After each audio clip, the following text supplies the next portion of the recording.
Everybody, Mega 31 back here for FSIDFS. I'm going to break down the NASCAR race at Sonoma today. Sorry, TK didn't join me. I had some things going on last night and I couldn't connect with him, so I'm doing this early on Sunday morning. As for the truck race, we did the video and then I threw out some notes there, and sometimes it just go like this. So the core plays or the prime plays that I ended up throwing out there at the end were like Eckes, Crafton, and Buford. And they ended up finishing 35th for -11 points, 34th for -3 points, and 33rd for 9 points. So sometimes you just have days like that. But overall, in those lineups, at least I had the guys that finished towards the top. Overall, I think playing like $200 there for trucks, lost about 30, but made it up in Major League Baseball. So overall, it was a profitable evening, but just not exactly the way things planned. So, but in watching the race, I did learn a lot about this track, and hopefully we have some insight for you today. So I think we'll just start at the top and go through these guys. Just a reminder, the guys in light blue are above average on road courses. Doesn't mean that they're elite by necessarily. Some of the guys are, but it just means like above the average of the field. The yellow guys are road course ringers. You don't have too many of them here, and in this, they're not as good as they were in previous years. Sometimes when you had like AJ Allmendinger or Boris Said, if you remember, like way back in the day,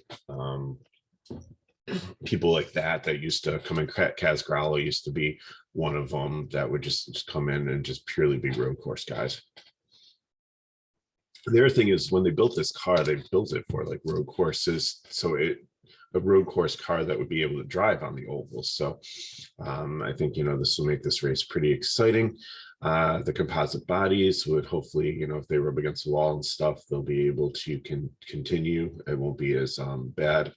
It's not like F1 where if they spin out in the dirt, they usually just park it for the, most of the guys you saw try to get back on the course and keep going there. So should be a very exciting race. So starting at the top, Cairo Larson, he did a really good job here last year. He looked really good in practice. Not going ran like 6 or 7 or 8 laps out there, but qualified really well. Looks like he's got a rocket for a car.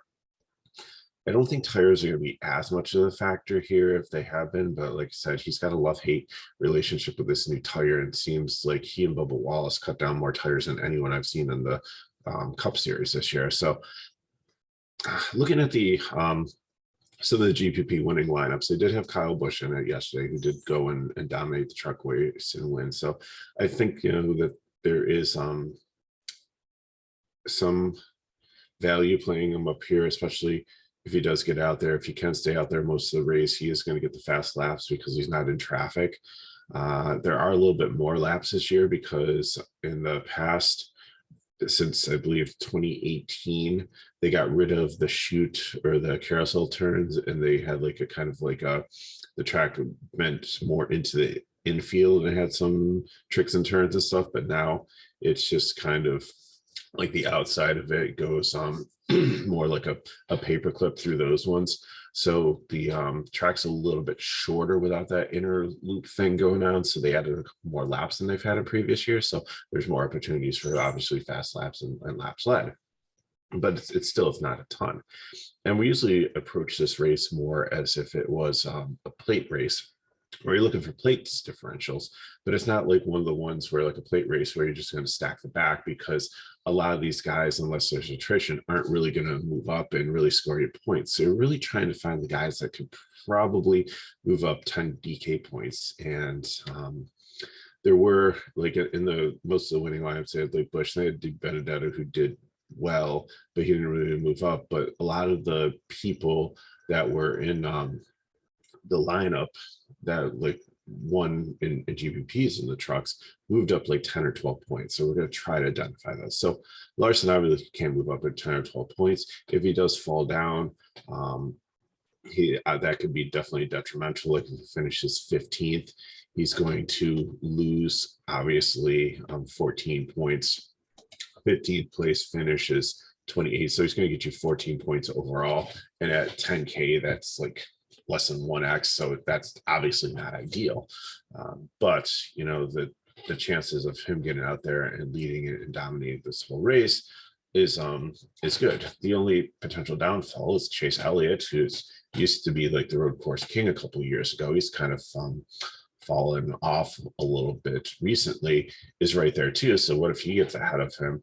And I said this in the truck video, like when you got these 10K guys like starting up in the top 5, if one of them doesn't get out there and dominate, end up winning the race and falls back a little bit, they don't pay off the price tag starting second and finishing fourth, or starting first and finishing fourth or fifth. So there's a little bit of risk here. I still think that they are cash plays with the potential for them to earn a bunch of points and finish well. On FanDuel, you really want to look for more finishing position than place differential. So I think, you know, definitely they're really good plays there. So Larson, Elliott, just based on their experience, I like them in cash, but I don't know if they're going to be in my primary build. I think I'm going to look for guys more towards the back to come forward. Buescher, McDowell, Reddick, Cole Custer. It's all kind of the same thing here. They all qualified well. And as I looked at it at the truck race, like I saw Ankrum up there and I saw Majeski up there, and I thought, you know what, there's no way these guys are going to be able to hold this position.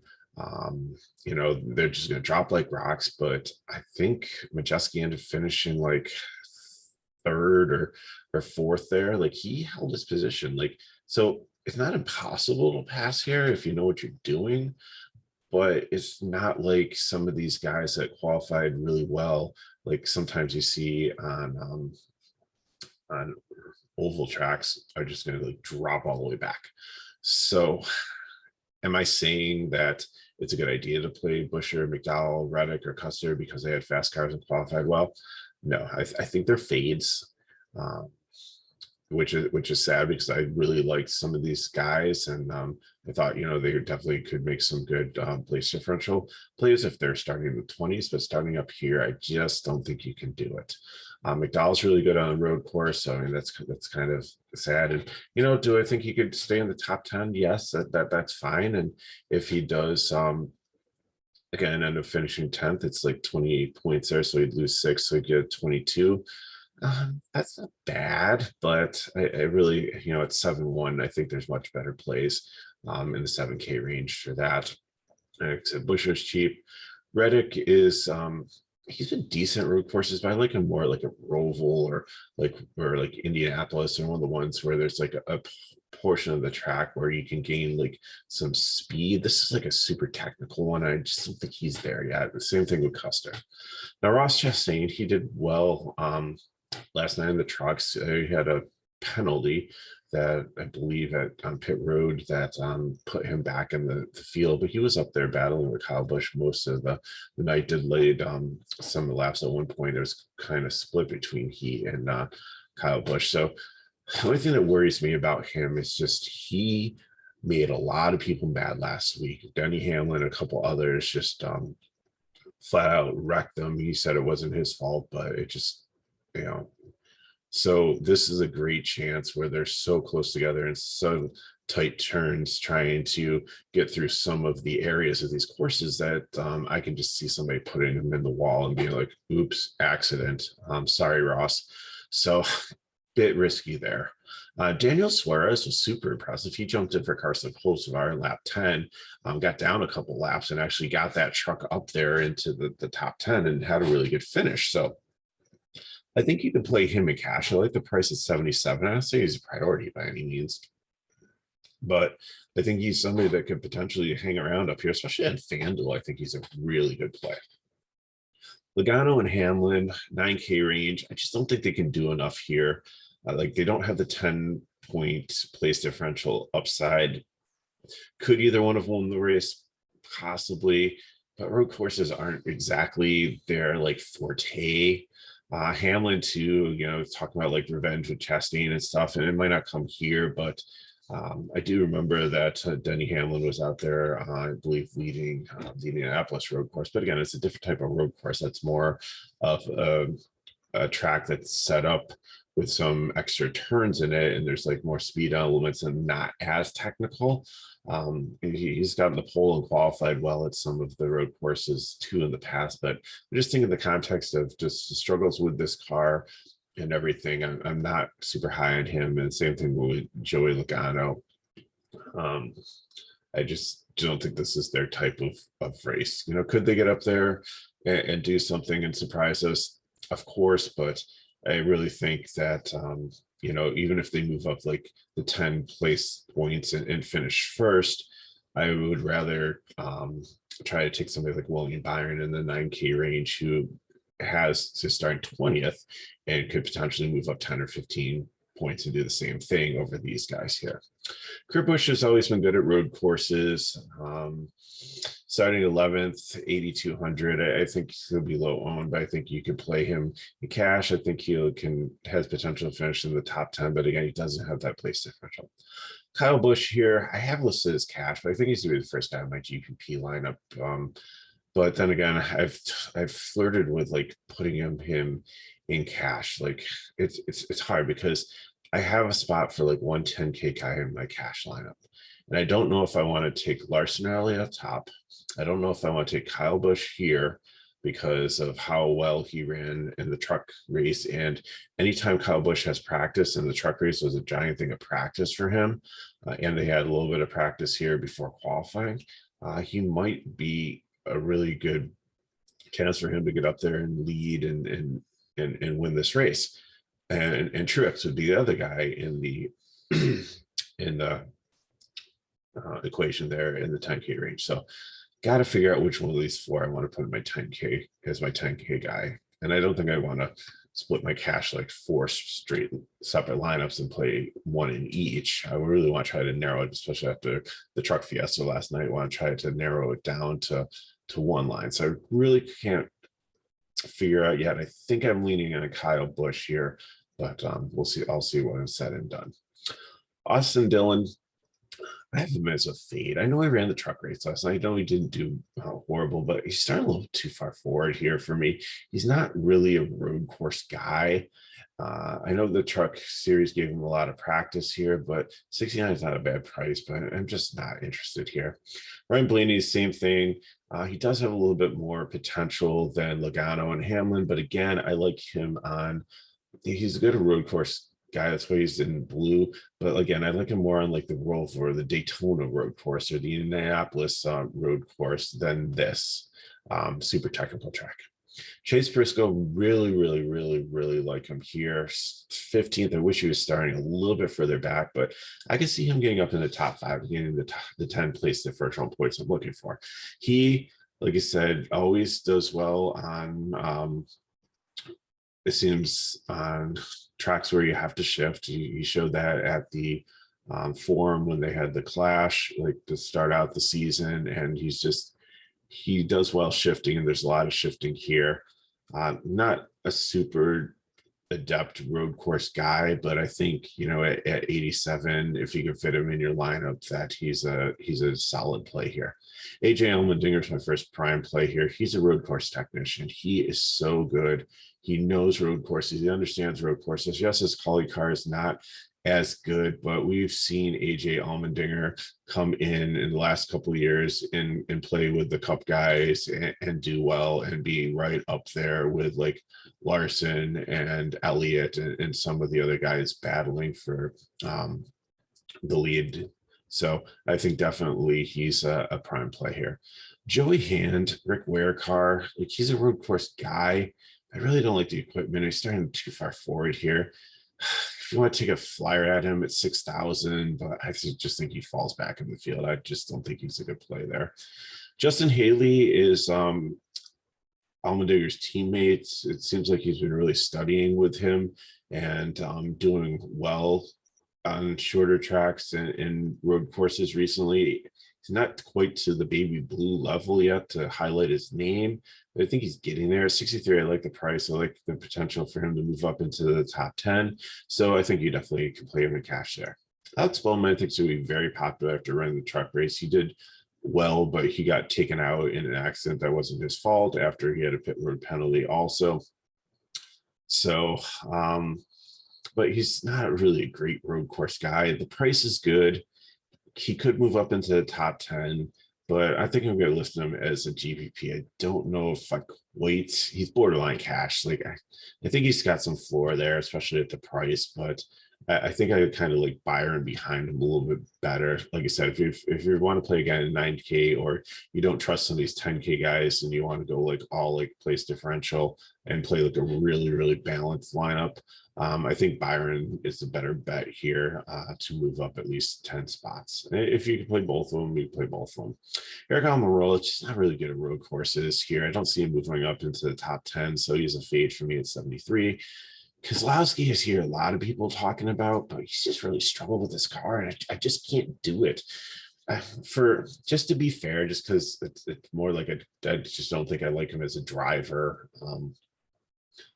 Or as a person for some of like the things he's done on. I can't say like I don't like Brad Keselowski like on if I met him on the street, but just like from some of the things I've seen earlier on in the season, just from being a NASCAR driver, he's more of a villain to me than a hero. I just can't do it. I've like been burned with him. Could he get up into the top 10? I think more than like Almirola, he's got the potential to, but he's a GPP. It's just, I could see Brad Keselowski finishing 34th or 35th and being like one of the core plays that completely failed on me in trucks. So I'm out on him, but he's listed as GPP for those of you who wanted to take a shot. Harvick, I think I like here too. He's actually, he potentially could win this. He's always been good on road courses. He's got tons of experience here at this track. He actually ran the track when we had the old configuration too. He showed some speed. I know qualifying 23rd here, but I think he could get the 10-point place differential. I think it'll be quite popular. I think he's a cash play. Gillian could be sneaky. He was really good at road courses in the truck race. 51's not a bad price. Can he get into the top 15? I don't know about that. I think he can get to at least 5 place differential points. At 5,100, that's not bad GPP. Cindric, I really like 84. I think I take him over Keselowski for $300 more, just because what I have seen him do and the equipment he's in. I think he just didn't qualify in well here or do well in practice, but I think they'll get everything fixed in this car, and I definitely think he's one that I really want to consider my cash lineup. I think definitely he's top 15 material, if not top 10 material. So the place differential, I like that there, and 8,400 is a great price. Harrison Burton, I have listed as cash. He's a good price. He did better at the truck race than I thought he would. He's just really struggled here. He has done okay in Xfinity on road courses, not enough to make him blue yet. I think he's around Justin Haley, where if he shows a little bit more promise, he might turn blue eventually. I know he's been horrible this whole season, TK, and I just say don't play him, but I think potentially at 5,600. Looking at the other guys here, like Busher, you can't really play. Joey Hand, you're not really going to play. Justin Haley, yes. Like Blicky, LaJoy, like maybe Austin Dillon, I like as much as Harrison Burton here, but like there's really nobody in this range that's cheap value guy that you feel comfortable plugging in your lineup that could potentially get. And at this price, I'm not looking for the 10. If I get like 5 place differential points, if I get a top 20 out of him, I think I'm happy there. Bubba Wallace, 6,400. There's definitely some place differential here. He's maturing as a driver. He's just never really been good at road courses, so he's a GPP. I think he will pick up some ownership just on his namesake and the place differential, but I don't think he's going to fall into any of my lines. Now, I think the decision is like comes to Martin Trudex Jr., who my daughter absolutely loves, and I like him as a driver too, but he just really has struggled with this new car, and he has been great. He's been dominant on road courses. He's been great at Sonoma here, almost untouchable like seasons ago, but that was seasons ago. I think he's going to be chalky, and I think it's really going to have to make a decision here. So I think you're going to plug the 3 prime plays in to your lineup, and then, like I said, you're going to have to make a decision. Do you want Larson or Elliott? Do you want Kyle Busch, who definitely has win equity from 12th position and could like leads and laps? Or do you want Martin Truex, who could potentially move up into the top 10 and get 20 place differential points?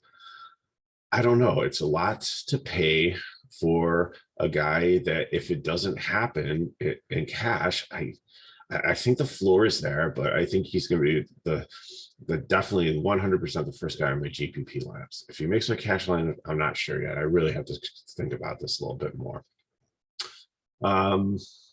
Josh Blicky, he had a really hard crash. He teaches guys how to drive road courses. He's been decent on road courses, but he had a really hard crash in the truck race. Luckily he's okay. It wasn't like stretch it out like Kosovar was, but he's 29th. I wish he was starting like dead last or something. I just don't know if there's a ton of upside here to get into the top 10 with him. Corey LaJoie, same thing. He's not really good at road courses. He's more better on ovals. Like we like playing him in the 30s, but I think he's not going to be a fade for me here. Christopher Bell, next prime play. This guy is really good at road courses. Had a steering issue. That's why he qualified this far back. I think they get it fixed. I think he definitely has 20. I think he has the most place differential upside on the whole slate at 89 is great place. Lock him in. AJ Allmendinger, Christopher Bell, start your lineups there, and then Eric Jones, who's 2 below him. This car has been fast all year. Eric Jones is a good road course driver at 75. Stenhouse is in between them. I think he's a GPP. He's not a really good road course guy. He gets a little too aggressive. I've seen him wreck a lot of times on road courses. So in a GPP, I think he's playable there because he definitely has place differential upside here. I think he has a ceiling to get into the top 10 and surprise us here. I think he definitely can hit the 10.1 that we're looking for, but I really just don't think with his aggressiveness and not really being good at road courses and how we've seen him wreck a lot on road courses, he has the floor of the 10-point place differential I'm looking for. But then again, 6,800 is not bad, so maybe you only need 5. So GPP for me for him. Ty Dillon's the GPP. He's not really great at road courses, and these petty cards have been decent. Can he get like 5 place differential points? Yes, definitely. I think he's going to be highly owned. Like some people are stacking in the back, and there is potential for him to get ahead of like a bunch of guys here. But I think he needs like a little bit of attrition, which I don't think we're going to see a lot of it. Most of these road courses have been pretty yellow. Like some of the guys get knocked off the course but get back on, so you have like localized yellows but not like full field yellows. So I think definitely Dillon's playable. I think he's definitely a decent value here at this price. I think I like Harrison Burton a little bit better, or Gillian starting a little bit further forward but in the 5K range, but I think he's fine. And Heckert and Ware just like failed inspection 3 times, lost almost all his whole team here. It's a Rick Ware car. Like he has no place to go but up. But then again, I really don't know if he's going to be able to do very well there. So that's pretty much the breakdown. If you have any questions, leave them in the comments below. Hit me up at Twitter at MegaRoller31. Or check out the description of the video. You can get all the information to get into our FSI Discord, sign up for our NASCAR package, and I'll just get into Discord because there's so many free things in there also that you don't have to pay for. It's just a great community to be into, learn more about some of DFS sports and things like that. So appreciate you watching the video. Good luck in your contest today. And hopefully for me, it'll go better than the truck race. And I'm really looking forward to this race. I think it's going to be a really fun one to watch, and hopefully we get some good results. So have a good weekend and good luck.